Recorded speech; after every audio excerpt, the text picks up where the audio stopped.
"Tracy, you're no longer part of this family. You can leave now." The words landed like ice water down my back. I stood there in the center of the living room.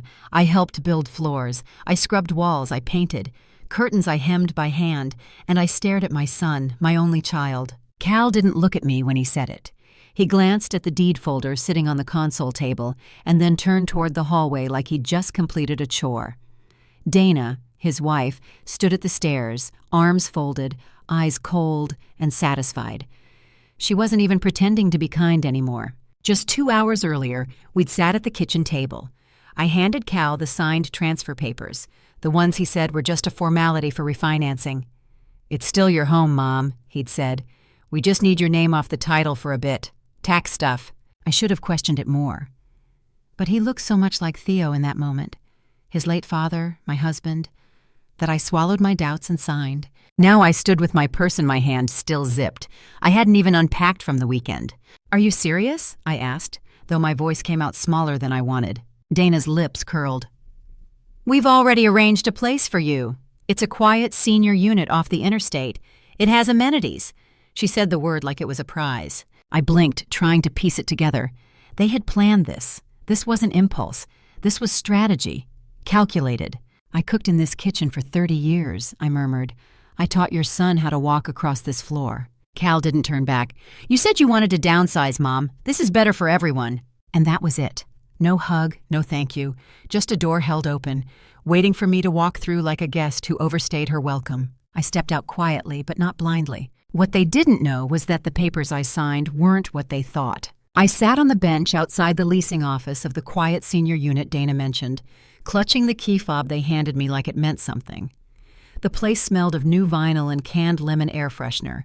The manager kept calling me ma'am, with a rehearsed smile. "Most residents settle in fast," she chirped.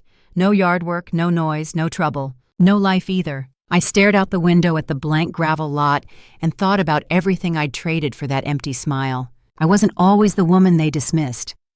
I was once Tracy Marlowe, principal of Covington High for 17 years. I mentored 3 generations of students, earned state recognition for literacy programs, led walkouts when teachers were underpaid. People used to call me a storm in heels. Parents respected me. Students feared me, but they came back years later to say thank you. My life meant something. And at home, it was even simpler. I made pancakes every Saturday. I showed up to every spelling bee, every baseball game, even the one where Cal struck out 3 times and cried in the dugout. I was the only parent who stayed behind to tell him he was still brave. When Theo died, I didn't crumble. I didn't remarry. I poured everything into our boy. I sold my wedding ring to cover Cal's first semester at Duke, cashed out my retirement early when Dana got pregnant and he needed help with the down payment on their first apartment. And now I was being shuffled into a beige box with plastic blinds and a senior wellness packet sitting on the table like some brochure for fading people. Dana had the nerve to say I should feel grateful. I stood up slowly, the key fob heavy in my palm. I knew who I was. They might have forgotten, but I hadn't. I was still Tracy Marlowe, still capable, still prepared. And long before I signed anything, I had paid a quiet visit to a lawyer downtown, just in case. The morning I met with attorney Lindell, the receptionist offered me coffee and called me Dr. Marlowe. I didn't correct her. After years of being called mom, principal, or just, "Hey, excuse me," it felt good to be something sharp again, something official. Lindell didn't ask many questions. She didn't have to. I told her I needed a property transfer that looked real, but wasn't. A legal draft, not for filing. Something clean enough to fool a man in a hurry. She blinked once, then nodded like she'd seen it before. Maybe she had. I handed her a manila folder with everything she'd need. She slid on her glasses, scanned my notes, and asked, "Do you still want to retain life residency?" "I want to retain everything," I said, "until I decide otherwise." So we prepared 2 versions. The one Cal saw had my signature, hers, and a notary seal. It looked ironclad, but it was a decoy. The real deed, with full retention rights and a transfer clause that deferred ownership indefinitely, went straight into a safe deposit box downtown, Box 804. I kept the key on a chain inside my bra drawer, underneath a pouch of old birthday cards I knew no one would dare touch. I'd seen the shift in Cal's tone over the past year. It started with passive suggestions about how managing the house alone must be a lot. Then Dana began referring to it as their future place. After a while, even the way Cal walked through the kitchen changed. He looked around like a buyer, not a son. I hated thinking this way, hated the cold calculations. But loving someone doesn't mean being blind. I'd loved Theo too much to raise our son carelessly. When Cal asked me to sign the papers over coffee one Sunday, I pretended to hesitate. "Just trust me," he'd said. I did, just not in the way he thought. And now, as he smiled over what he believed to be ownership, I smiled back, knowing exactly what sat in Box 804. The unit was on the third floor of a squat beige complex off Highway 25. The hallways smelled like bleach and microwave dinners, and the elevator made a whining noise that made your stomach tighten with each floor. Dana called it a soft landing. Cal called it manageable. I called it what it was, exile. Still, I nodded and smiled during the walkthrough. I let them hand me the keys like it was a gift. Tracy Marlowe, the grateful mother, once again accepting less than what she gave. That night, back at the house, I packed slowly, methodically.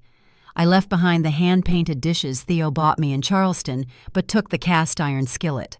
I let Dana keep the guest towels, but took the old quilt from our first anniversary. I didn't take much. I didn't need to. Most of what mattered was already stored in places they'd never think to look. Upstairs, I heard them laughing as they moved through their home. I heard the front door lock click from the inside, Cal testing the new code. No doubt he'd already changed the passcodes, swapped out the deadbolt, replaced the mailbox key, thought he was being thorough. But the thing about living in a house for 35 years is you know the secrets built into the walls. You know which cabinet creaks, which floorboard hides a dip, which door can be forced with a paperclip. And you know the locksmith who changed those locks last month. You know he's your godson's son, and you know he does what you ask first, not what your son pays for later. I dropped the spare set, my set, into a velvet pouch and slipped it into my purse with the same calmness I used to fold report cards and lunch money. Nothing rushed, nothing loud.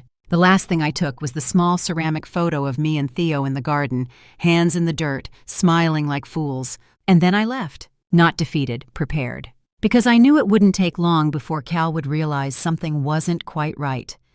The call came just past noon on a Thursday. I was sitting in my usual corner at the cafe off Marriman, the one with the cracked leather booths and strong coffee that never needed sugar. I had just opened the newspaper when my phone buzzed. Cal. I let it ring twice before I answered. "Mom," he snapped. No greeting, no pretense. "Did you sign the wrong papers?" I took a slow sip. "Excuse me?" "I'm at the bank. The mortgage officer says there's no record of me on the deed, no transfer, nothing. They won't process the refinance until ownership is clear." I stirred my coffee. "That's odd." He exhaled through his teeth. "What did you sign, Mom? You handed me a folder." I said I signed what was in it. "No, I handed you the final copy. We went over it together." "We went over a lot of things together, Cal." I looked out the window, watching a dog pull its owner toward the bakery next door, but I don't recall anyone reading the fine print. There was a pause. I imagined him standing in some sterile office, Dana beside him, both of them suddenly realizing their neat little plan had a missing page, maybe a missing mother.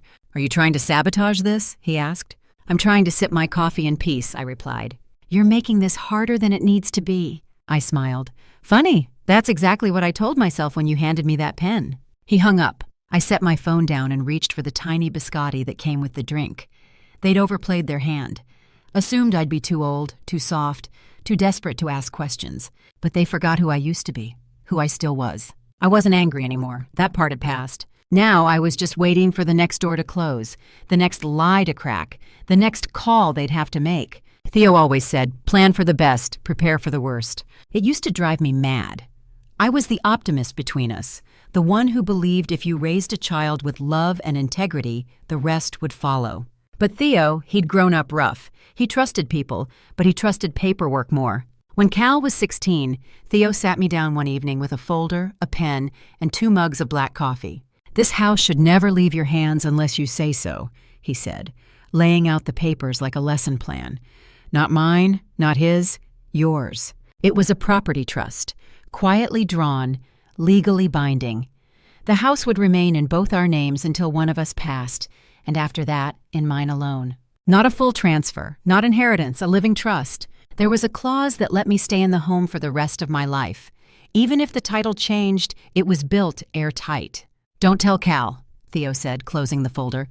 Not because I don't trust him, just because you never know who they'll become. Back then, I thought it was unnecessary, maybe even cruel. But I signed. When Theo passed 3 years later, I followed his instructions. I updated the trust, added a second account for repairs and emergencies, transferred the legal paperwork to a smaller, quieter firm. No big banks, no flashy offices, just honest names and locked drawers. I even gave the lawyer one simple rule.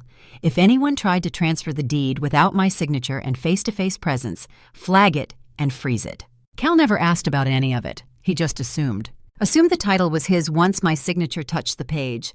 Assumed my silence meant surrender. Assumed the house was a gift when really it was a test. And when the bank told him no, when the paperwork didn't line up, when the trust documents surfaced with Theo's name still tied in bold, I imagine the shock must have felt like a floor cracking beneath him. But it wouldn't be the last surprise waiting. Not by far. The balloons went up around noon, pale pink and gold, fluttering weakly in the breeze. Dana had always loved a theme, and this one was no different. New beginnings. She posted about it 3 days before, tagging Cal and geotagging the house like it had always been theirs, like I was just a name that had never been painted on the mailbox. I didn't need to see it, but I did. From across the street, I kept my distance, sat with a book and my sunglasses, letting the shade cover me while the guests arrived. Some of the neighbors had known us for decades.